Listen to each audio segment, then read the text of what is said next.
Depuis 10 000 ans, les hommes ont domestiqué les plantes sauvages et les animaux.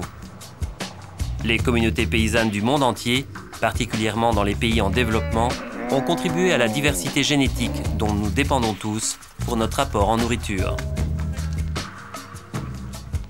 À travers les âges, l'échange des cultures, des races de bétail et des connaissances agricoles a révolutionné notre régime alimentaire et a protégé les populations de la faim.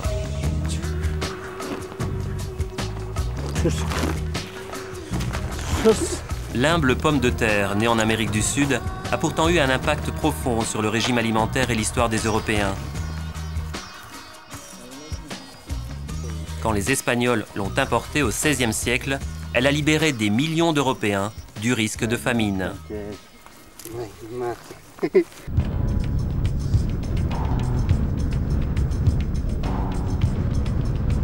Le chameau, amené de l'Arabie en Afrique dès l'Antiquité, a lui aussi transformé la vie quotidienne.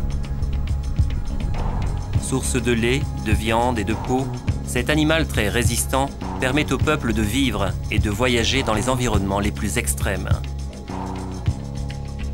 Le dialogue et l'échange interculturel signifient que les pays peuvent partager les solutions des problèmes qu'ils partagent.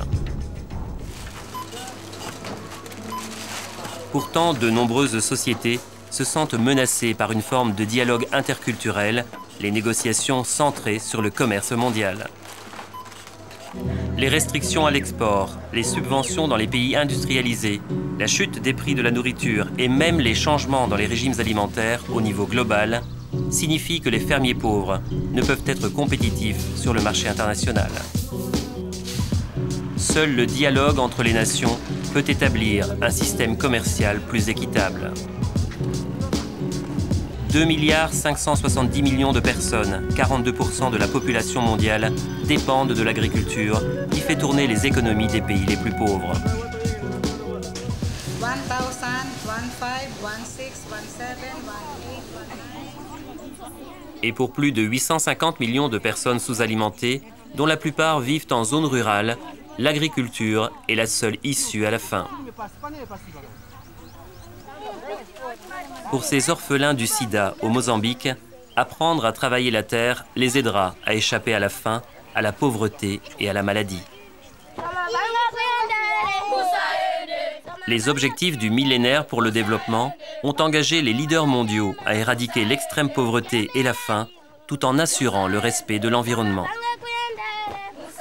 Le dialogue interculturel est vital si nous voulons atteindre ces objectifs, car l'agriculture, la source de notre nourriture, représente notre patrimoine commun.